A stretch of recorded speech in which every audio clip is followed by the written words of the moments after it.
Asylum Learning മക്കളെ നമ്മൾ ഇന്ന് ഡിസ്കസ് ചെയ്യുന്നത് ലൈറ്റ് ഷാഡോസ് ആൻഡ് റിഫ്ലക്ഷൻ എന്ന് പറയുന്ന സയൻസിലെ നമ്മുടെ ഒരു ചാപ്റ്ററിലെ പ്രധാനപ്പെട്ട കുറച്ച് ക്വസ്റ്റ്യൻസ് ആണ്. നമുക്ക് സയൻസിലെ ഏറ്റവും ഫേവറേറ്റ് ചാപ്റ്റർ ഏതാണെന്ന് വെച്ചാൽ നമ്മളെല്ലാവരും ഒരേ ശബ്ദത്തിൽ പറയും അത് ലൈറ്റ് ഷാഡോസ് ആൻഡ് റിഫ്ലക്ഷൻ എന്ന് പറയുന്ന ചാപ്റ്ററാണ് അല്ലേ. അത്രയും സിമ്പിളായിട്ട് നമുക്ക് പഠിക്കാൻ പറ്റുന്ന ഒരു അടിപൊളി ചാപ്റ്ററാണ് ഈ ഒരു ചാപ്റ്റർ. നമുക്കറിയാം പ്രധാനമായിട്ടും ഈ ഒരു ചാപ്റ്ററിലൂടെ നമ്മൾ ഡിസ്കസ് ചെയ്യുന്നത് ലൈറ്റിൻ്റെ കുറേ കാര്യങ്ങളാണ് അല്ലേ. വാട്ട് ഈസ് എ ലൈറ്റ് എന്ന് ചോദിച്ചാൽ നമുക്ക് എല്ലാവർക്കും കുറേ കാര്യങ്ങൾ പറയാനുണ്ട് അല്ലേ. ലൈറ്റിൻ്റെ കുറേ കാര്യങ്ങൾ, ലൈറ്റിൻ്റെ ഒരുപാട് പ്രോപ്പർട്ടീസ്, ഷാഡോ എങ്ങനെ ഉണ്ടാകുന്നത് അല്ലേ, ലൈറ്റ് ഉണ്ടെങ്കിൽ മാത്രമേ ഷാഡോ ഉണ്ടാവുള്ളൂ അല്ലേ. പിന്നെ അതുപോലെ റിഫ്ലക്ഷൻ, റിഫ്ലക്ഷനെ കുറിച്ച് പറയുകയാണെങ്കിൽ നമുക്ക് കുറേ കാര്യങ്ങൾ നമുക്ക് അറിയാൻ അല്ല നമുക്ക് പറയാം അല്ലേ. വലിയ ക്ലാസ്സിലെത്തുമ്പോൾ ഒരുപാട് കാര്യങ്ങൾ നിങ്ങൾ എക്സ്ട്രാ പഠിക്കും കേട്ടോ. അപ്പോൾ വാട്ട് ഈസ് ലൈറ്റ് എന്ന് ചോദിച്ചാൽ നമുക്കറിയാം it's a form of energy and which help us to see objects അല്ലേ. നമുക്ക് വസ്തുക്കളെ കാണാൻ സാധിക്കുന്നത് ലൈറ്റ് ഉള്ളപ്പോൾ മാത്രമാണ് അല്ലേ. അപ്പോൾ ലൈറ്റിനെ കുറിച്ചിട്ടുള്ള ചോദ്യങ്ങൾ തന്നെയാണ് ഇവിടെ ഞാൻ കംപ്ലീറ്റ് കൊണ്ടുവന്നിരിക്കുന്നത്. അവിടെ നിങ്ങളുടെ ചാപ്റ്റർ മുഴുവനായിട്ട് നമ്മൾ കവർ ചെയ്യുന്നു എന്നുള്ളതാണ് പ്രധാനപ്പെട്ട ഒറ്റൊരു കാര്യം.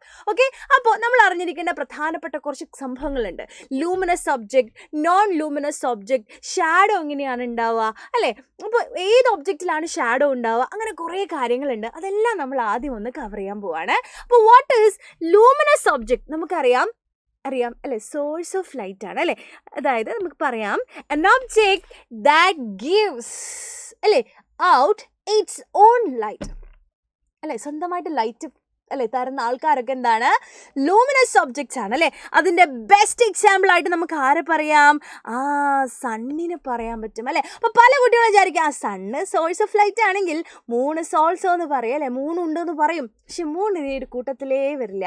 മൂണിൻ്റെ ലൈറ്റ് നമ്മൾ കാണുന്നത് സണ്ണിൽ ലൈറ്റ് റിഫ്ലക്റ്റ് ചെയ്യുമ്പോഴാണെന്നും കൂടെ മനസ്സിലാക്കുക. അപ്പോൾ സണ്ണ് മാത്രമാണ് കേട്ടോ ഈ ഒരു കൂട്ടത്തിൽ നിന്ന് നമ്മൾക്ക് പെടാം കേട്ടോ. സ്റ്റാർസ് പറ്റും, പക്ഷെ സണ്ണിൻ്റെ ലൈറ്റാണ് അല്ലേ നമുക്ക് പ്രധാനമായിട്ടും കിട്ടുന്ന ലൈറ്റ് എന്ന് പറയുന്നത് അല്ലേ. ഓക്കെ, പിന്നെ നമുക്ക് എന്ത് പറയാം അല്ലേ, മിന്നാമിനിങ്ങനെ നമ്മൾ കണ്ടിട്ടുണ്ട് അല്ലേ. അതിങ്ങനെ ലൈറ്റ് കൊണ്ട് ഇങ്ങനെ പോകുന്നതായിട്ട് നമ്മൾ രാത്രിയൊക്കെ കാണാറുണ്ട് അല്ലേ. അപ്പോൾ ഒരുപാട് എക്സാമ്പിൾസ് നമ്മുടെ ഡെയിലി ലൈഫിൽ തന്നെ നമുക്ക് പറയാൻ പറ്റും. ഓക്കെ, നെക്സ്റ്റ് ഒരു ക്വസ്റ്റ്യൻ ആണ്, give one example for non luminous object. അതായത് ലൈറ്റ് തരാത്തത് അല്ലേ. ഒരുപാട് ഇഷ്ടം പോലെ എക്സാമ്പിൾസ് നമുക്കിതിന് എഴുതി കൊടുക്കാൻ പറ്റും. കുറച്ചുകൂടെ കൊടുത്തിട്ടുണ്ട്, ടേബിള്, ബുക്ക്, ചെയർ, ഇഷ്ടം പോലെ എക്സാമ്പിൾ നമുക്കിതിന് കൊടുക്കാൻ പറ്റും അല്ലേ. നെക്സ്റ്റ് ആണ് what is a shadow. Shadow പറഞ്ഞാൽ എന്താ നമുക്കറിയാം, a dark area formed when light is blocked by an object is called a shadow അല്ലേ. അതായത് ലൈറ്റ് വരുമ്പോൾ അല്ലേ ഒരു ഒപ്പാക്കി ഒബ്ജക്റ്റ് അതിനെ ബ്ലോക്ക് ചെയ്യും അല്ലേ. ആ സമയത്ത് നമുക്ക് കാണുന്നതാണ് എന്ത്, ഷാഡോ എന്ന് പറയുന്നത് അല്ലേ. ഓക്കെ, പിന്നെ മറ്റൊരു ക്വസ്റ്റ്യൻ ആണ്, ഏത് ഒബ്ജക്റ്റിലാണ് ഷാഡോ ഉണ്ടാവുക. That's A very good question. അത് നമുക്ക് അറിയുന്ന കാര്യമാണ്. ഒപ്പാക്കി ഒബ്ജക്റ്റിലാണ് അല്ലേ ഷാഡോ ഉണ്ടാവുക. അത് നമുക്കറിയാലോ, ഒപ്പാക്കി ഒബ്ജക്റ്റ്സ് ആണ് ഷാഡോ ഉണ്ടാക്കുക അല്ലേ. അത് നമുക്ക് അറിയുന്ന കാര്യമാണ്. ഓക്കെ, ഇതൊക്കെ നമ്മൾ സിമ്പിളായിട്ട് അറിഞ്ഞിരിക്കണം കേട്ടോ ഈ ചാപ്റ്റർ പഠിക്കുമ്പോൾ. അതുകൊണ്ട് നിങ്ങൾ ഓർമ്മിപ്പിക്കുകയാണ്, why is shadow always dark. അത് നമ്മൾ എപ്പോഴും ശ്രദ്ധിച്ചിട്ടുണ്ടാവും അല്ലേ. നമ്മളിങ്ങനെ നടക്കുന്ന സമയത്ത് നമുക്ക് ഷാഡോ കാണാം അല്ലെ. ഉച്ചക്കൊക്കെ വെയിലത്തൊക്കെ നടക്കുമ്പോൾ നമുക്ക് ഷാഡോ കാണാം. ചില സമയത്ത് ഷാഡോ ഭയങ്കര വലുപ്പം ഉണ്ടാവും, ചിലപ്പോൾ സമയത്ത് ചെറുതായിരിക്കും അല്ലേ. അപ്പോൾ പല ടൈപ്പിൽ അല്ലെങ്കിൽ പല രീതികൾ നമ്മൾ ഷാഡോ കണ്ടിട്ട്, പക്ഷേ ഒരേ ഒരു സംഭവമുള്ളൂ, എപ്പോഴും ഷാഡോ ഡാർക്കാണ്. അതെന്ത് സംഭവം, അതും കൂടെ നമ്മൾ എന്ത് ചെയ്യണം, മനസ്സിലാക്കി വെക്കണം കേട്ടോ. Okay, because it is formed where light does not reach അല്ലേ. ലൈറ്റ് എത്താത്ത സ്ഥലങ്ങളിലാണ് അത് എത്തുന്നത് അല്ലേ. അവിടെ ലൈറ്റ് എത്തുന്നില്ല എന്നുള്ളതാണ് ആക്ച്വലി ഷാഡോൻ്റെ കാര്യം. ഓക്കെ, അതും കൂടെ നമ്മൾ എന്ത് ചെയ്യണം, മനസ്സിലാക്കി വെക്കണം അല്ലേ. പിന്നെ ഞാൻ ഓൾറെഡി പറഞ്ഞൊരു കാര്യമാണ് സൈസ് ഓഫ് ഷാഡോ അല്ലേ. ചില സമയങ്ങളിൽ നമ്മൾ കണ്ടിട്ടുണ്ട് അല്ലേ, മാറിക്കൊണ്ടിരിക്കും. ചിലപ്പോൾ വലുതായിരിക്കും, ചിലപ്പോൾ ചെറുതായിരിക്കും അല്ലെ, ചിലപ്പോൾ ഭയങ്കര ഫാറ്റി ആയിരിക്കും അല്ലേ, നമ്മൾ കണ്ടിട്ടുണ്ട് അല്ലേ. ഓക്കെ, അപ്പോൾ അതിൻ്റെ കാര്യമാണ് ചോദിച്ചിരിക്കുന്നത്, how does the size of a shadow change എന്നുള്ളതാണ് നമ്മുടെ ചോദ്യം കേട്ടോ. Okay, when object is close to the light സോഴ്സിൻ്റെ അടുത്താണ് നമ്മുടെ ഷാഡോ എങ്കിൽ the shadow is big. And when the object is far from the light source, വളരെ ദൂരത്തിലാണെങ്കിൽ the shadow is small. ഇത് വളരെ ഇമ്പോർട്ടൻ്റ് ആയിട്ടുള്ള കാര്യമാണ് കേട്ടോ. അപ്പോൾ ഇതൊക്കെ നമ്മൾ മനസ്സിലാക്കി വെക്കണം. ഇതിങ്ങനെ ചോദിക്കുക, ഒരിക്കലും നിങ്ങളോട് ഇങ്ങനെ എഴുതാൻ പറയില്ല, പക്ഷേ ഒരു കോണ്ടൻറ്റ് റിലേറ്റഡ് ആയിട്ട് ക്വസ്റ്റ്യൻ നിങ്ങളോട് ചോദിക്കും. അത് നിങ്ങൾ മനസ്സിലാക്കി വെക്കുക കേട്ടോ. ഓക്കെ, നെക്സ്റ്റ് ആണ് what R transparent object and give example. Transparent object എന്ന് പറഞ്ഞാൽ എന്താണെന്നാണ് അല്ലേ. ഒരിക്കലും നിങ്ങളോട് ചോദിക്കൂല കേട്ടോ വാട്ട് ഇസ് ട്രാൻസ്പെറൻറ്റ് ഒബ്ജക്റ്റ് എന്ന്. നിങ്ങളോട് എപ്പോഴും ചോദിക്കുക എക്സാമ്പിളാണ് ചോദിക്കുക. പക്ഷെ എന്താണെന്ന് അറിയാതെ എക്സാമ്പിൾ എങ്ങനെ കൊടുക്കും അല്ലേ? അപ്പോൾ ട്രാൻസ്പെറൻറ്റ് ഒബ്ജക്ട്സ് എന്ന് പറയുമ്പോൾ objects that allow to pass അല്ലെങ്കിൽ object that allow light to pass through them അല്ലേ? അതിലൂടെ ലൈറ്റിനെ കടത്തിവിടുന്ന വസ്തുക്കളെയാണ് നമ്മൾ എന്ത് പറയുക? Transparent object. ഗിവ് എക്സാമ്പിൾ എന്ന് പറയുമ്പോൾ നമുക്ക് ഗ്ലാസ് പറയാം അല്ലേ? സിമ്പിൾ അല്ലേ? ഗ്ലാസ്സിലൂടെ ലൈറ്റ് വരും അല്ലേ?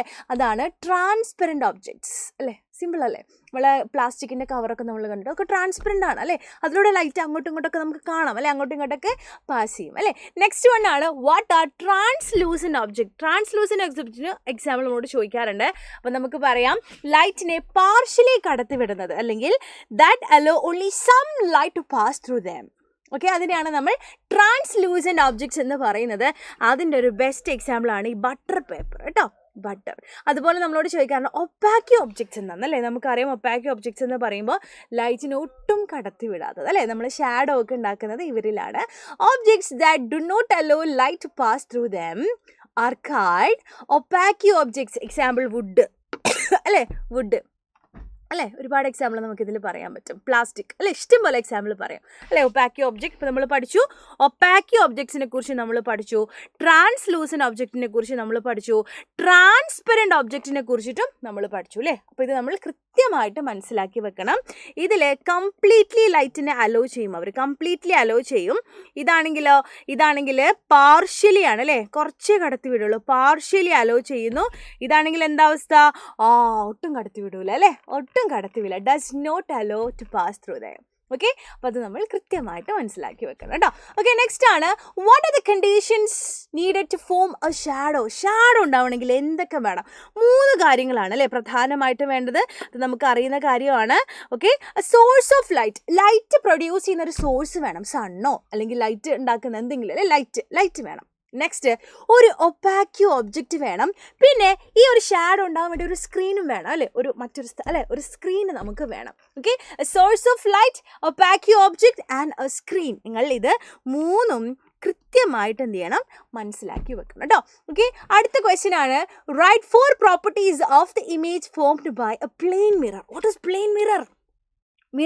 നമ്മൾ രാവിലെ എണീറ്റാൽ എന്ത് ചെയ്യും? മുഖമൊക്കെ ഒന്നും പോയി നോക്കും അല്ലേ? കണ്ണാടിയിൽ എന്തെങ്കിലും മാറ്റം ഉണ്ടോ, നമ്മൾ മാറിക്കണോ, എന്തെങ്കിലും ചേഞ്ച് ഉണ്ടോ, എന്തെങ്കിലും അല്ലേ പുരോഗമനം ഉണ്ടോ എന്നൊക്കെ നമ്മൾ നോക്കാറുണ്ട് അല്ലേ? അപ്പോൾ അതാണ് നമ്മുടെ പ്ലെയിൻ മിറർ. പ്ലെയിൻ മിററിൻ്റെ പ്രത്യേകത എന്ന് പറഞ്ഞാൽ എന്താണ്? ഒരു കാര്യമുണ്ട്, ഇമേജ് എന്നല്ലേ നമ്മളോട് ചോദിച്ചിരിക്കുന്നത്. ഇമേജ് പറഞ്ഞാൽ എന്താ? നിങ്ങൾക്ക് സംശയമുണ്ടോ? ഇമേജ് എന്ന് പറഞ്ഞാൽ ഇപ്പം ഞാൻ കണ്ണാടിയിൽ ഇങ്ങനെ നോക്കുകയാണ്, അപ്പോൾ എനിക്ക് എന്നെ കാണാൻ പറ്റും അല്ലേ? അയ്യോ എനിക്ക് എന്നെ കാണാം. അതിനെയാണ് നമ്മൾ ഇമേജ് എന്ന് പറയുന്നത്. നമ്മൾ റിയൽ ആണ് അല്ലേ? നമ്മൾ റിയൽ ഒബ്ജക്റ്റ് ആണ്. അവിടെ കാണുന്നത് എന്താണ്? ഇമേജ് ആണ് അല്ലേ? നമ്മൾ പറയും വെർച്വൽ എന്നാ പറയട്ടെ, വെർച്വൽ ഇമേജ് എന്നാ പറയാം അല്ലേ? നമ്മളിവിടെ അല്ലേ അപ്പുറത്തെ ഇമേജ് അല്ലേ കാണുന്നത്? ഓക്കെ, അതാണ് വെർച്വൽ ഇമേജ്. ഓക്കെ, പിന്നെ നമ്മൾക്കറിയാം പ്ലെയിൻ മിററിൽ നോക്കുമ്പോൾ ഞാൻ എൻ്റെ കണ്ണ് എത്ര വലുപ്പമുണ്ടോ അത്ര തന്നെയാണ് അതിലെൻ്റെ കണ്ണ്. എൻ്റെ ചുണ്ട് എത്രയാണോ അത്ര തന്നെയാണ്, എൻ്റെ ചെവി എത്ര, എൻ്റെ മൂക്ക് എത്രയാണോ ഞാനുള്ളത് അത്രയും സൈസ് തന്നെയാണ് എനിക്ക് അവിടെ കാണാൻ പറ്റില്ല. സെയിം സൈസിലാണ് എനിക്ക് കാണാൻ പറ്റുക. അത് മാത്രമല്ല മറ്റൊരു പ്രത്യേകത നിങ്ങൾ ശ്രദ്ധിച്ചിട്ടുണ്ടാകും. ഞാൻ ഈ മിററിൽ നിന്നും എത്ര ദൂരെയാണോ നിൽക്കുന്നത് അത്ര തന്നെ ദൂരം എൻ്റെ ഇമേജ് ആ മിററിൽ നിന്നും ബാക്കിലേക്ക് കീപ്പ് ചെയ്തിട്ടുണ്ടാകും അല്ലേ? അത് സെറ്റല്ലേ? നിങ്ങൾ നോക്കണേ. അതേപോലെ തന്നെ ഏറ്റവും പ്രത്യേകത, ഞാൻ എൻ്റെ എൻ്റെ റൈറ്റ് ഹാൻഡാണ് ഇവിടെ പൊക്കുന്നതെങ്കിൽ എൻ്റെ ഇമേജ് പൊക്കുന്നത് അതിൻ്റെ ലെഫ്റ്റ് ഹാൻഡ് ആയിരിക്കും അല്ലേ? അതിന് നമ്മൾ വിളിക്കുന്ന പേരാണ് lateral inversion. Right side left സൈഡായിട്ടും ലെഫ്റ്റ് സൈഡ് റൈറ്റ് സൈഡായിട്ടും തോന്നുന്ന സംഭവമാണ് ലാറ്ററൽ ഇൻവേർഷൻ എന്ന് പറയുന്നത് കേട്ടോ. അതുകൂടെ നമ്മൾ മനസ്സിലാക്കണം. അപ്പോൾ നമ്മൾ മനസ്സിലാക്കുക നമ്മളുടെ പ്ലെയിൻ മിററിൽ ഉണ്ടാകുന്ന ഇമേജസിൻ്റെ പ്രത്യേകതകളാണ്. ഇമേജ് ഈസ് അപ്രൈറ്റ് അല്ലേ? നേരെയുള്ള ഇമേജ്. അപ്പോൾ ഞാൻ ഇങ്ങനെയാണ് നിൽക്കുന്നത്, എനിക്ക് ഇങ്ങനെ തന്നെയാണ് കാണാൻ പറ്റില്ല, ഞാൻ തല തിരിഞ്ഞിട്ടൊന്നുമല്ല കാണാം അല്ലേ? അതുപോലെ തന്നെ same size to that object. ഞാൻ എത്ര വലുപ്പമാണോ അത്ര തന്നെ ആയിരിക്കും എൻ്റെ കണ്ണെത്ര, എൻ്റെ മൂക്കത്ര ആ വലുപ്പം തന്നെയായിരിക്കും ഇമേജിൻ്റെ വലുപ്പം അല്ലേ? നെക്സ്റ്റ് ആണ് image is the same distance behind the mirror. അതായത് ഞാൻ ഈ മിററിൽ നിന്നും എത്ര ദൂരം കീപ്പ് ചെയ്തിട്ടാണോ ഞാൻ എന്നെ നോക്കുന്നത് അതേ ദൂരം എന്ത് ചെയ്തിട്ടുണ്ടാകും? നമ്മുടെ ഇമേജ് ആ മിററിൽ എന്നും കീപ്പ് ചെയ്തിട്ടുണ്ടാവും അല്ലേ. അതുപോലെ തന്നെ ഇമേജ് ഷോസ് ലാറ്ററൽ ഇൻവേർഷൻ. നമ്മൾ പറഞ്ഞു വാട്ട് ഇസ് ലാറ്ററൽ ഇൻവേർഷൻ. നമുക്കറിയാം ലെഫ്റ്റ് സൈഡ് റൈറ്റ് സൈഡായിട്ടും റൈറ്റ് സൈഡ് ലെഫ്റ്റ് സൈഡായിട്ടും തോന്നുന്ന സംഭവമാണ് ലാറ്ററൽ ഇൻവേർഷൻ എന്ന് പറയുന്നതും കൂടെ നിങ്ങൾ കൃത്യമായിട്ട് മനസ്സിലാക്കുക കേട്ടോ. അപ്പോൾ ഇത്രയും കാര്യങ്ങളാണ്. ഇത് മാത്രമല്ല പെരിസ്കോപ്പിനെ കുറിച്ചും കുറച്ചുകൂടെ കാര്യങ്ങൾ നമ്മൾ ഈ ഒരു ചാപ്റ്ററിൽ പഠിക്കുന്നുണ്ട്. അതുകൂടെ നിങ്ങൾ കൃത്യമായിട്ട് മനസ്സിലാക്കണം. അപ്പോൾ ഇതിൻ്റെ കോണ്ടന്റുകളാണ് നിങ്ങൾ കൃത്യമായിട്ട് മനസ്സിലാക്കണം. അല്ലാതെ ഇത് what is opaque object, what is shadow and can you explain how, അങ്ങനെയൊന്നും നിങ്ങളോട് ചോദിക്കില്ല. നിങ്ങളോട് ഈ കോണ്ടന്റ്സ് വരുന്ന രീതിയിലുള്ള ക്വസ്റ്റ്യൻസ് ആണ് നിങ്ങളോട് ചോദിക്കുക. അതൊക്കെ വരും ക്ലാസ്സുകളിൽ നമ്മൾ ഡിസ്കസ് ചെയ്യും കേട്ടോ. അത് മാത്രമല്ല നാളെ നമ്മളുടെ ഒരു കംപ്ലീറ്റ് ഈ ഒരു ചാപ്റ്ററിലെ ക്വസ്റ്റ്യൻസ് ഡിസ്കസ് ചെയ്യുന്ന ഒരു ലൈവ് ഉണ്ട്. നാളെ കൃത്യം 7 മണിക്കാണ്. അപ്പോൾ ആ ഒരു ലൈവ് ആരും തന്നെ മിസ്സാക്കരുത്. മിസ്സാക്കിയാൽ നിങ്ങൾക്ക് നഷ്ടം മാത്രം നിങ്ങൾ മനസ്സിലാക്കുക. കാരണം വളരെ അടിപൊളിയായിട്ടുള്ള എല്ലാ ക്വസ്റ്റ്യൻസും നിങ്ങൾ എക്സാമിന് പോകുമ്പോൾ നിങ്ങളിങ്ങനെ കാണൂലേ ആ കോണമെന്ന് അതേ ചോദ്യങ്ങൾ നാളെ നിങ്ങൾക്ക് ഡിസ്കസ് ചെയ്ത് തരുന്നുണ്ട് കേട്ടോ. അനീറ്റ മിസ്സായിരിക്കും ഡിസ്കസ് ചെയ്യുക. അപ്പോൾ ഇതാണ് ഈ ചാപ്റ്ററിലെ പ്രധാനപ്പെട്ട കുറച്ച് കാര്യങ്ങൾ അല്ലേ. ലൈറ്റ് സ്ട്രെയിറ്റ് ലൈനിലാണ് ട്രാവൽ ചെയ്യുക.